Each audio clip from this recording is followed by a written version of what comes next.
தமிழக பாஜக தலைவரை கண்டித்து காங்கிரசார் போராட்டம். உருவப்படத்தை கிழித்து எரித்ததால் பரபரப்பு. தமிழ்நாடு காங்கிரஸ் கமிட்டி தலைவர் செல்வ பெருந்தகை எம்எல்ஏ மீது தொடர்ந்த அவதூறு பரப்பும் பாஜக மாநில தலைவர் அண்ணாமலையை கண்டித்து தமிழகம் முழுவதும் காங்கிரசார் கண்டன ஆர்ப்பாட்டத்தில் ஈடுபட்டு வருகின்றனர்.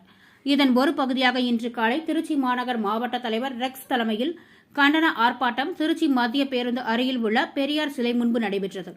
ஆர்ப்பாட்டத்தின் போது காங்கிரசார் அண்ணாமலையின் உருவப்படத்தை கிழித்து எரித்து கோஷமிட்டனர். இதில் சிறுபான்மை பிரிவு மாநில துணைத் தலைவர் இன்ஜினியர் பேட்ரிக் ராஜ்குமார், மாநில செயலாளர் KR ராஜலிங்கம், மாநில பொதுச் செயலாளர் GK முரளி உட்பட பலர் திரளாக கலந்து கொண்டனர்.